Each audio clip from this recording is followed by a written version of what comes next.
headwinds that are starting to assail deep structural flaws in the U.S. and global economies form the basis for my 2017 economic forecast, which looks like an all-out economic crisis building throughout the world. Some of these headwinds are global, some more locally focused within the United States, but that which brings down the U.S. economy wounds the world anyway. Ultimately, global concerns threaten the U.S., and U.S. concerns threaten the globe. We are all in this together, even as we seem to be flying apart in political whirlwinds everywhere and fracturing national alliances all over the world. Even in the U.S., where the Trump triumph has ignited consumer and business hopes and inflamed the stock market, time is not on Trump's side. Trump's own key advisors, like Steve Bannon and Larry Kudlow, have stated unequivocally that Trump's plans must happen quickly if they are going to save the U.S. economy. Trump, himself, campaigned on the endless refrain that the U.S. economy was rapidly approaching catastrophe. If we take the architects of these hope-inspiring plans at their word, 2017 is a make-or-break year for the U.S., and the clock is ticking against their success. 7 headwinds in my 2017 economic forecast that will batter the global economy. 1. 2017 starts with near recession-level rates of growth in the U.S. 2016 U.S. GDP fell to a lower barometric pressure than economists were expecting, skinning their noses for them at an annualized 1.9% rate of growth, and crashing hopes that the third quarter's sprint to an annualized 3.5% proved the Fed's economic recovery was solid. The average expectation for the fourth quarter had been about 2.5%. The fourth quarter plunge brought the annual rate of GDP growth down to the lowest it's been since the official end of the Great Recession. Though, as far as I believe, the Great Recession is still a screaming vortex that lies underneath the entire global economy. Its ills have never been healed, only masked. The services industries took a fall in February that was sharper than its January rise. That appears to mark the end of upward growth that began last September. 2. Trumphoria in the U.S. stock market could run out of hot air. The euphoric rise of the U.S. stock market has formed almost entirely from speculation about Trump's tax cuts and infrastructure spending, so it is likely to lose steam now that postponement of those plans shows sentiment outpaced reality. The level of irrational exuberance in the market, which typically precedes a big crash, has trumped numerous records for its rate of rise, the duration of its rise, the overall height of its rise, and the number of days of uninterrupted record-breaking. In spite of the fact that the market's uplift is built on warm thoughts alone, the U.S. stock market could get a second boost if the Eurozone crumbles and Euro capital runs for cover. Already part of the rise in U.S. stocks, ultimately, the collapse of Europe will be bad for trade, so non-European companies that do a lot of exporting into Europe will still suffer. In the event of a euro collapse, any boost will go toward companies that don't have much European trade. Money fleeing to the U.S. from Europe and China could be the United States' salvation, but it all depends on who starts to blow apart first, who is seen as the safest harbor in the storm. Trump may even succeed in getting all of his plans through, though the schedule seems to be shifting toward postponement now that, as Trump revealed, it turns out no one could have foreseen that fixing Obamacare would be this difficult. Well, except almost all of us. Makes one wonder how much other changes will prove to be more difficult than Trump thought, once actually put before the nation's most divided Congress ever. 3. China is ready to worsen the economic forecast of the entire world in 2017. We saw it happen a couple of summers ago. A low-pressure zone opened in China that was so big it sucked all the stock markets of the world into it. The yuan crashed, and China seized national control of its stock market to avert total collapse. While China appears to have stabilized compared to that event, China's economy today is worse than China says.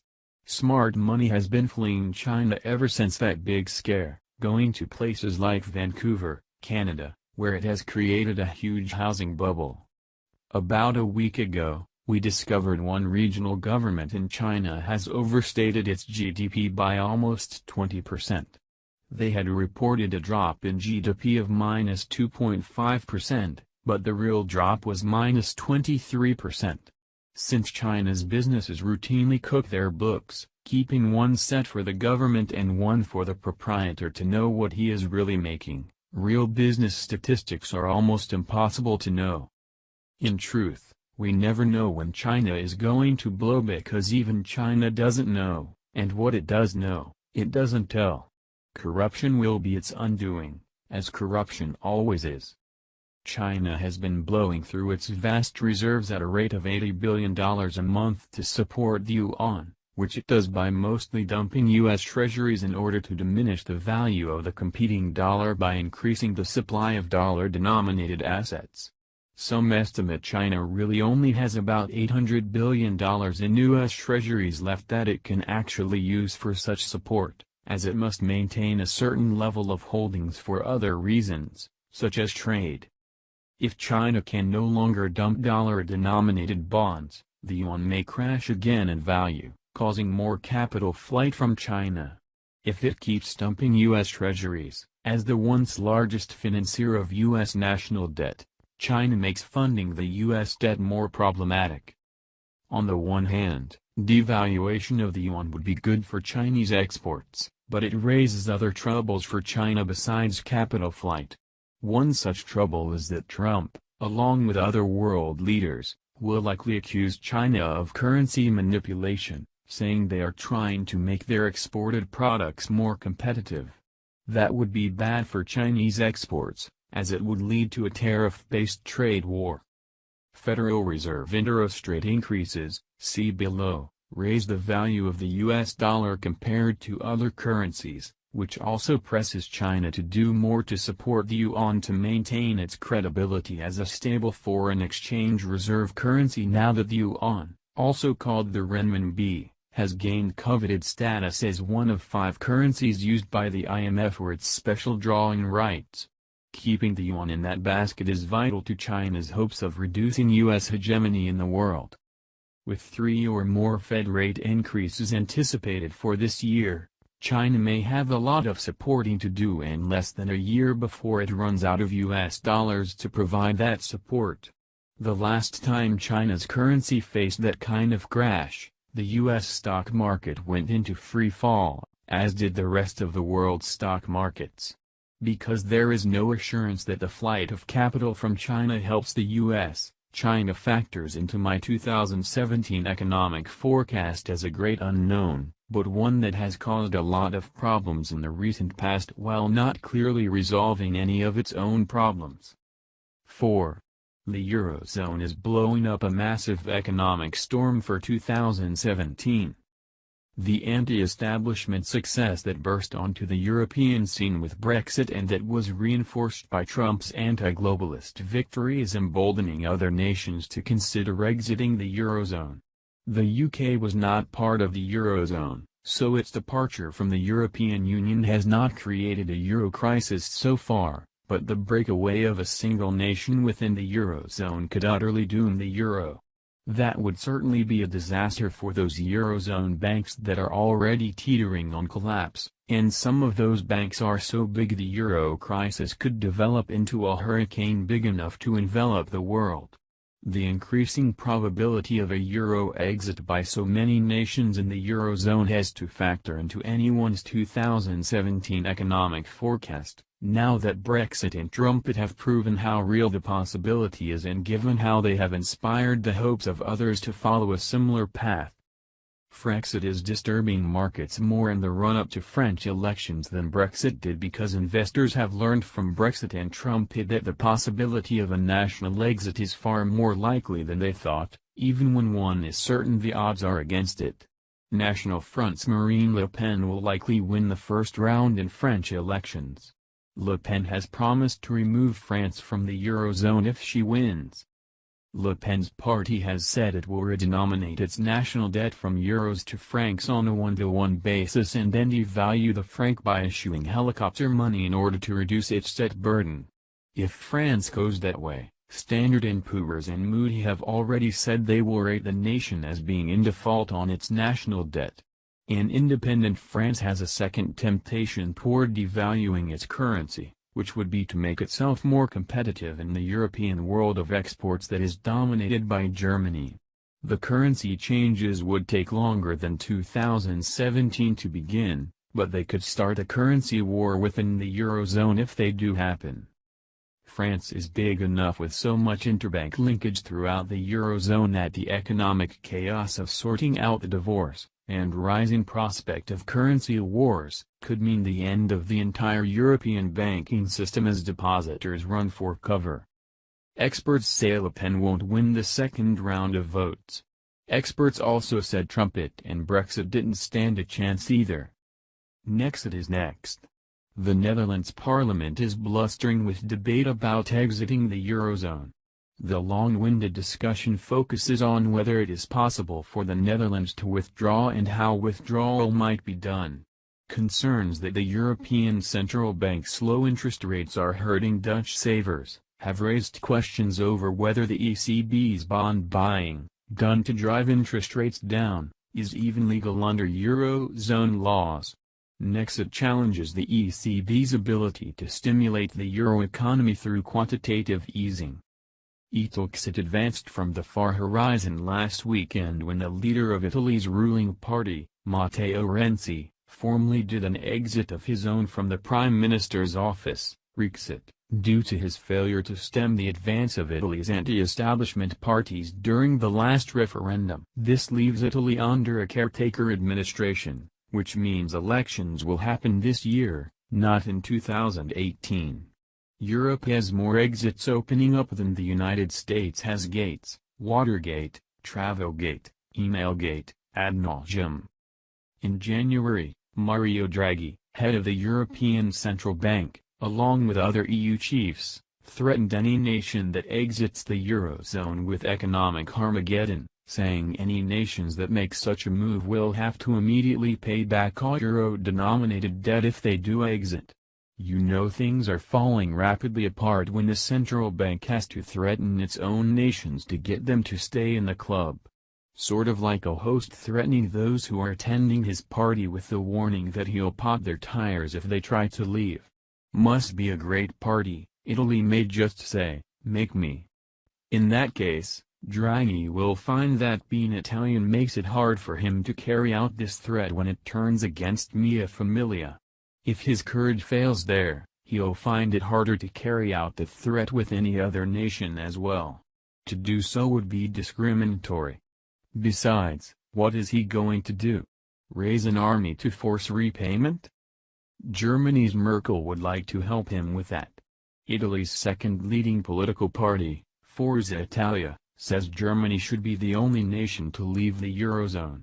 Now, that's creative destruction. That'd take us from Grexit to Gerexit. Speaking of Gers, Grexit is growling again as it slinks along Germany's rear flank. The Germans continue to battle with the Greeks over additional debt restructuring. Everything Germany has done to resolve the Greek crisis has made Greece's debt payments more untenable by driving the country deeper into recession, assuring that Greece will remain Germany's indentured servant for the next 50 years. Even the IMF agrees that Greece's debt situation is highly unsustainable and presses Germany for more debt forgiveness. Germany holds the line on debt relief because most of it would come at a cost to Germans who believe themselves to have a far better work ethic than Greeks, so they have little sympathy for Greece. More importantly, though, Germans fear other struggling nations in the Eurozone would clamor for debt relief if Greece is given any more, heaping still more burden on those hard-working Germans. Which is all one reason the euro was an ill-fated currency from the start. Back in 2012, I said that Greece was a gift that would keep on giving, that Europe had far from solved the problem it claimed, at that time, to have secured a handle on. So, it all fits my long-range forecast back in 2012 to see Europe now continuing to unravel as the EU keeps kicking the Greek grenade down the road, pin removed. Once again, farmers, unions, and others worn ragged by German austerity are storming the exits. Once again, billions of euros are being sucked out of exhausted banks by panic-stricken depositors while Europe endlessly pretends it can fix a mess that is created by a currency doomed from conception. Decades ago, I asked, what Irish farmer is going to let Brussels tell him what he can sell his hops for?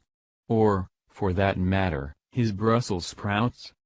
You likely recall that Greece's ruling Liberal Party, Syriza, came into ascendancy because it promised to tear up the bailout deal being pushed by Germany. Syriza overplayed its hand and wound up getting stuffed like a turkey with a far more toxic deal, which it has been tasked by Europe with enforcing for the past 2 years. How do you say Highland Greek? Add sound of boot heels clicking as all Greeks march to German drums. Sooner or later, the Greeks will break ranks. Guaranteed. I've been saying all along that it is just a matter of time because it is a problem that is not going away by any other path than default. So far, so true. A Eurozone breakup and Euro crash could drive money on gale force winds into U.S. stocks and bonds, which is where the money leaving Eurozone banks is already fleeing.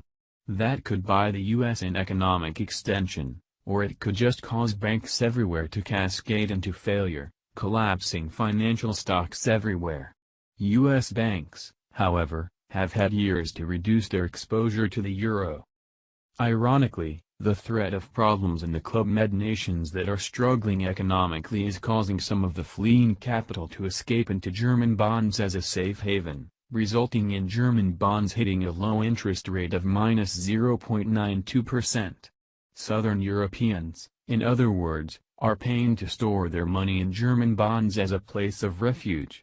That means it pays for Germany to hold a hard line with Greece and other nations because it gets other nations to pay for the opportunity to finance German debt, like paying tribute to the empire. Sieg Heil. Here is how this plays out so that Eurozone tax holder ultimately takes the loss. Private investors who purchased sovereign bonds from hurting nations like Italy and Greece, sell their bonds to the European Central Bank. They make a profit and reinvest that for safekeeping in German bonds. The Germans win round 1. The Italian and Greek banks that issued the first round of bonds now owe repayment to the ECB. So when the Italian and Greek banks default on the debt, they take the ECB down with them. The rest of the Eurozone loses as taxpayers bail out the central bank. And that is why Germany is not likely to flex. Thus, you can see Mario Draghi's threats of economic Armageddon mean a losing war for the Eurozone. What it basically shows is that monetary union is slowly disintegrating despite the best efforts of Mario Draghi, said a former ECB governor. All of that leaves German taxpayers well hedged because everyone in the failing Eurozone nations is paying Germany to hold their proceeds. Nice. 5. Rebellion on the streets plagues the 2017 economic forecast for all nations. I think all of us can easily forecast for 2017 that the U.S. counter-revolution, which developed around Trump's inauguration, will get rougher as Trump actually carries out some of the things the left most hates and fears. Obama has already created an organization to encourage, focus and empower those who protest the Trump movement. George Soros sees Trump as the greatest threat to globalization on the face of the earth. These organizations will assure endless protests, and they bring the advantage of vast mainstream governmental and media connections to the backing of the protests they choose to empower. Trump's executive orders and deregulation moves are certain to naturally galvanize protesters. With such potent ex-POTUS backing, protests could spin out of control to something that looks more like insurrection.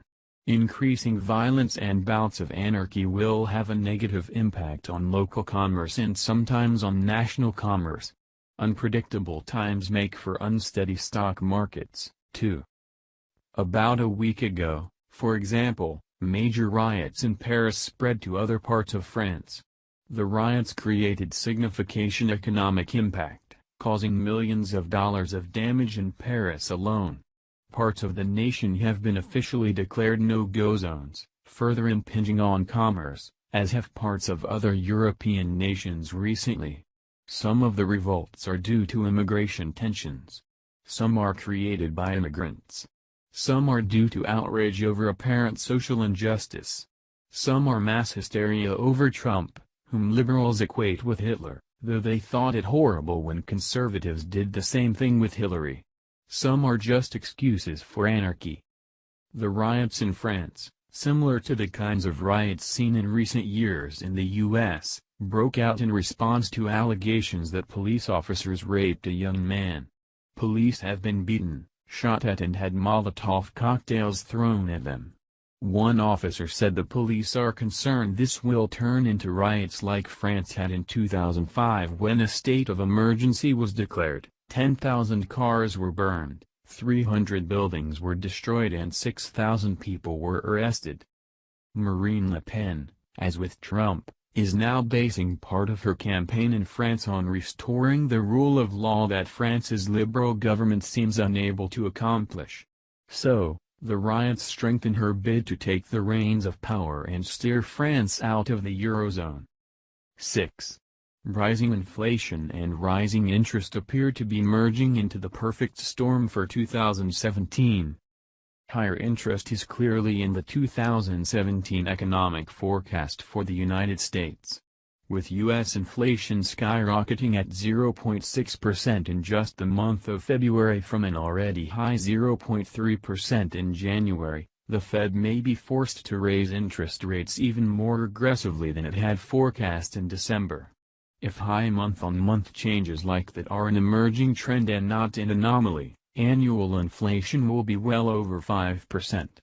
The current year-on-year change, which includes many months of inflation that were below January and February levels, is already 2.5%, which is higher than the Fed's stated target for raising interest rates.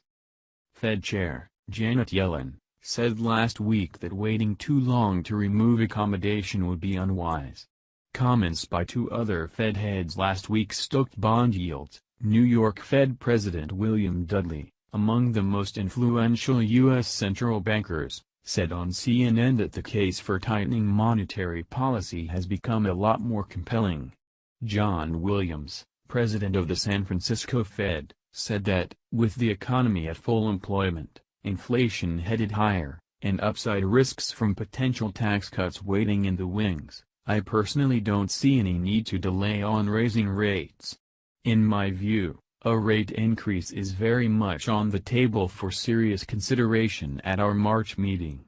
Newsmax, Williams even said that raising rates in March would give the Fed room for more than the anticipated 3 increases this year.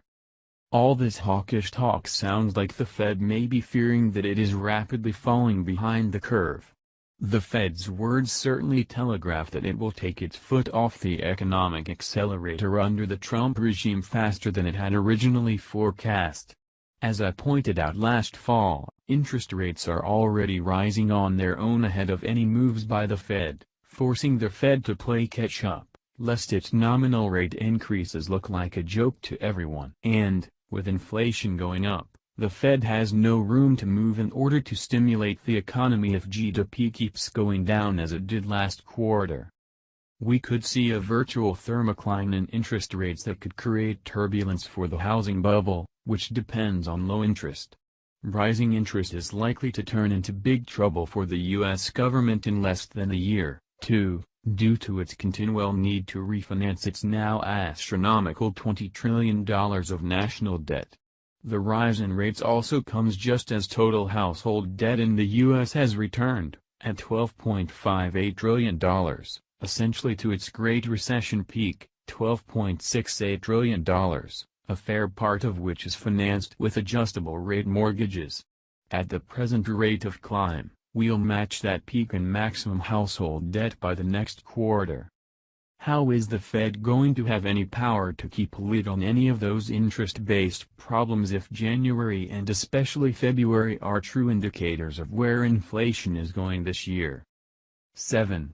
Wars and rumors of war all over the world. More than a desert storm is brewing now. It seems the further we go into the 21st century, the more concurrent wars we have. Humanity is far, far from learning to live at peace with one another. The world is embroiled in wars of all kinds, more than I've seen in my lifetime.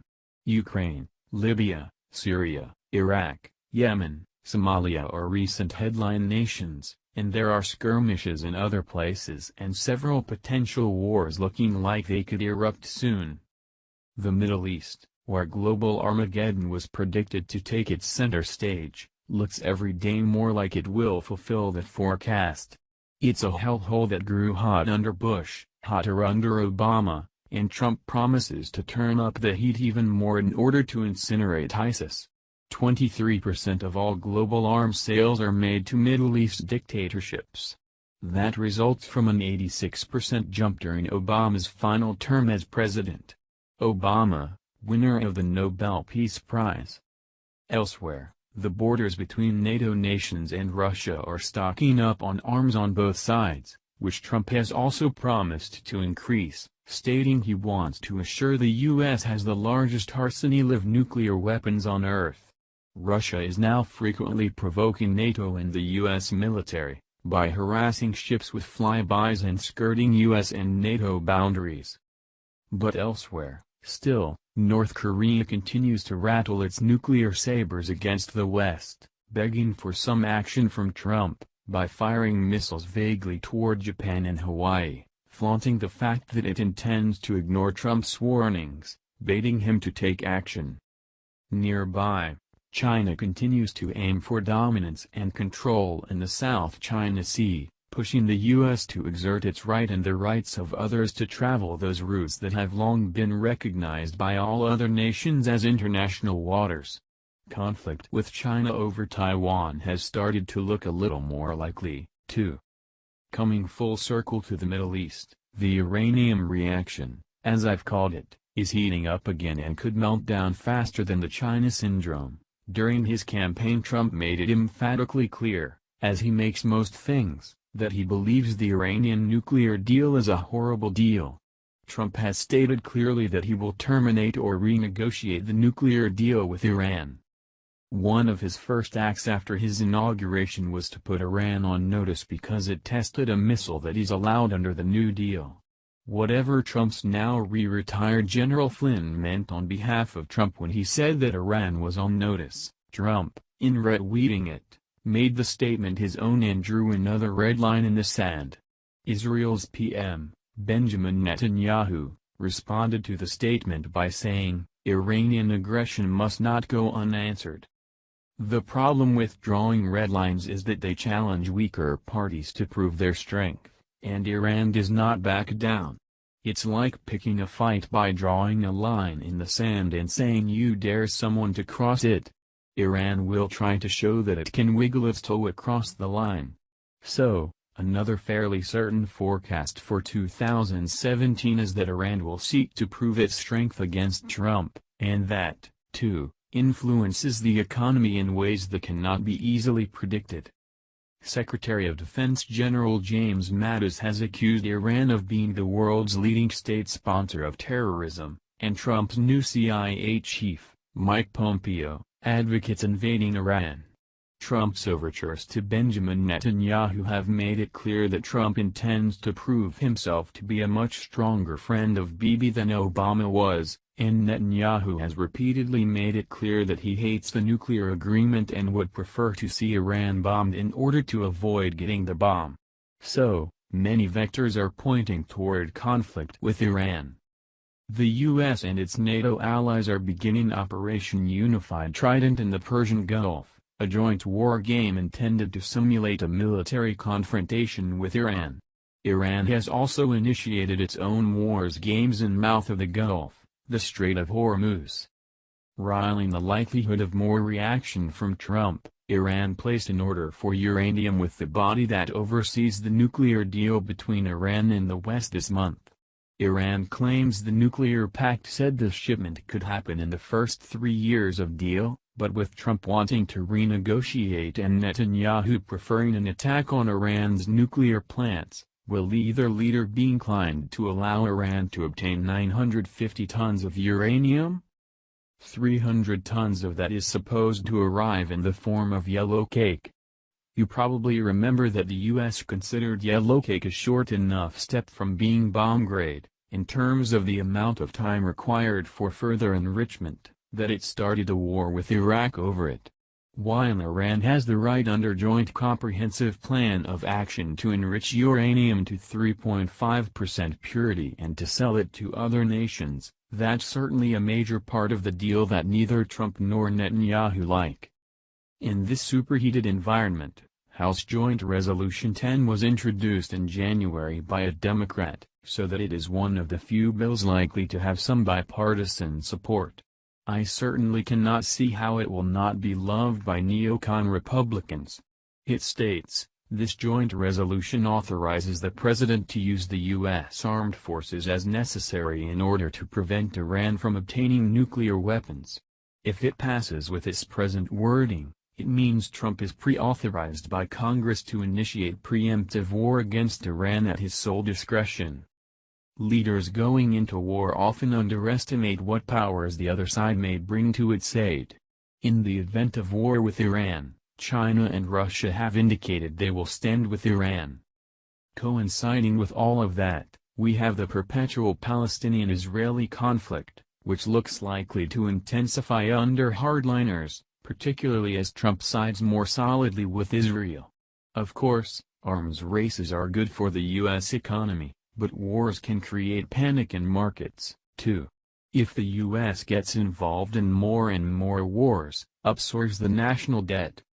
Miscellaneous breezes that could blow into a storm in the long-term 2017 economic forecast. Those are the main events I see contributing to my global 2017 economic forecast, but there are also many likely events that are lesser at the moment but that could have a modest impact or could grow to considerable impact. Housing bubbles are starting to pop again. This is actually a big one, but I already gave it a full article. I merely note it here as a reminder of how many forces are now looking likely to start to batter the economy. More retail closures are in the works. JCPenney announced last week that it will close another 130-140 stores, citing weak demand and online competition. Macy's recently announced it will be closing 100 stores, too. Macy's said profit fell another 13%. And it expects a 3% decline in sales in 2017. Kohl's and Nordstrom are keeping things in line by reducing inventory and cutting back on promotions. In all, things don't look good for major retailers. It's not all due to online competition either. Some of the overall slowdown in growth of consumer spending is attributed to inflation. Adjusted for inflation, overall consumer spending fell in January, taking its largest drop in 3 years. Health insurance in the U.S. is rampantly spreading its own economic epidemic. Having lost a lot of money in 2016, a few major insurance companies dropped out the Affordable Care Act, and others raised their premiums an average of 25% for 2017. A third of all the counties in the U.S. now have only one insurance carrier, and more carriers are likely to drop out in 2018, raising insurance prices even more through the loss of competition. Rising healthcare benefit costs could freeze wages, which have only just begun to trickle upward. Now that the ACA is in place, 28.5 million Americans remain without health insurance because they feel insurance is too expensive already or because they can't qualify. The raging debate over Obamacare is delaying economic stimulus. Trump has stated publicly that it is impossible statutorily and infeasible to do tax reduction until the Affordable Care Act is sorted out because the administration has to know what the replacement plan will cost before it can enact tax reductions. The major stimulus those reductions would provide were really a dying economy's lifeline that was needed immediately. Now they will not happen until August at the earliest. If any ISIS or al-Qaeda terrorists have entered the U.S. by claiming to be refugees, as President Trump suggests, They are now pressed to act sooner than later because Trump is going to start to export illegal immigrants. While expulsion is intended to reduce the size of such risks and the possibility of their being carried out because sleeper cells won't have time to build up their numbers and finish their plans, it does increase likelihood of a black swan event moving into the 2017 economic forecast if any event is in the planning stages. For terrorist organization, border tightening looks more like now or never. Not saying Trump shouldn't do this, just saying it is a fact that it tightens schedules for terrorists from their perspective. We know the Republicans ran an entirely obstructionist government on their end for 8 years, more so than anything I've seen in my lifetime, so we can be reasonably certain in forecasting that it is now payback time from the Democrats. Expect as much gridlock as Democrats can muster because they have never hated a president as much as they hate Trump. A Brooks breakdown. The U.S. dollar as reserve currency is eroding the new wealth of rising nations because loans have to be paid back in U.S. dollars while local currencies are declining in value against the dollar. That leaves debtor nations scrambling for cash to repay these loans. I forecast, as do many others, that we'll start to see nations, as well as individuals and corporations in developing economies, face bankruptcy problems in 2017 because of debts they owe in dollars while they make their revenue in falling currencies. U.S. auto debt is at a record high of $1.16 trillion, according to the Federal Reserve Bank of New York. That's a situation we saw going into the Great Recession, and we know how badly it turned out then. The high number of sales back then was made possible by lowering credit standards and increasing the payment period to 7 years and by calling leases, sales. That is also similar to tactics leading into the Great Recession when automakers found themselves teetering on bankruptcy. Delinquencies on auto loans are rising but are not as bad as student loan delinquency. And then there are major trends of great significance that are slowly going to get worse every year, which are just breezes in 2017, but they foretell what is coming like the gentle gust you feel before a sudden downpour of rain. High-tech is eliminating jobs. This won't be too much of a headwind for this year, but it will become increasingly a problem in years ahead. The threat to jobs will move from being offshore to being rebooted out the door. As one of this blog's readers, Keith Eternity, has pointed out in his comment to another article, today's Uber drivers will be eliminated, along with McD's burger flippers, and a host of other jobs. Amazon is already hugely robotic, and we may move toward near-worker-free grocery stores and fast food restaurants. Rising costs of oil production as oil gets harder to access. The entire global economy depends on oil, and so far recent innovations in fracking have kept the economy afloat in cheap oil, which had its detrimental side when it got low enough to drive oil companies and their support industries out of business and imperial banks that went in too deep in financing the industry. Fracking plays, however, play out quickly compared to the kind of reservoirs we used to be able to tap. There is lots of oil left in the world, but it becomes increasingly costly and dangerous to extract. Witness the deep-sea horizon to see how dangerous deep-sea oil drilling and pumping can be. Witness the massive increase in Oklahoma earthquakes and flaming well water in the USGS's statement that the earthquakes are definitely caused by fracking waste wells to see how dangerous on-land fracking can be. No doubt, new technologies will draw this out some, but many of those technologies are more expensive, and our consumption-based economy demands fairly inexpensive oil to heat it up. Baby boomers, also covered under housing, are retiring, and retirement funds are wrinkling up like dry leaves in the wind. The New York Teamsters just cut its promised benefits in half. Several other Teamster retirement plans are shriveling back to probably half of what they promised.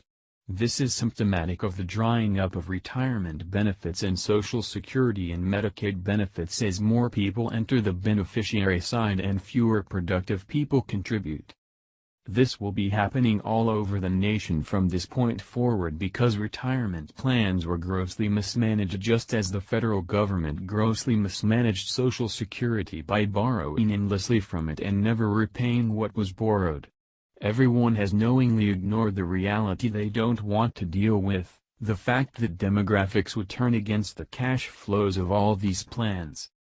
2017 is the year when we are starting to see this growing demographic kick in, and the cost of our delinquency will be felt for the next 20 years as more and more companies and governments seek to extricate themselves from the retirement benefits they promised, hence entitlements. And as the main reason many people did this work was for the promised retirement, now suddenly pulled out from under their feet. But that is what happens when you spend the future's money today. Someday, you are part of that robbed future. Municipal and state plans are also disintegrating. Previous stock market crashes and deregulation are largely blamed by those who oversee the funds. One more stock market crash would finish off a whole slew of them, since it would be hitting just as numerous plans are in trouble. What you are actually owed or what you need is irrelevant. Math has no mercy. Oh well. It's better for Trump if the economy crashes sooner than later, because it will give him a chance to try to put the blame where it belongs, on 8 years of failed economic recovery plans that followed 8 years of profligate war and trickle-down economics that created enormous debt and an ever-widening gulf between the rich and the rest. As you question my 2017 economic forecast, ask yourself which of the above things seems unlikely to happen or improbable, and tell me about it below.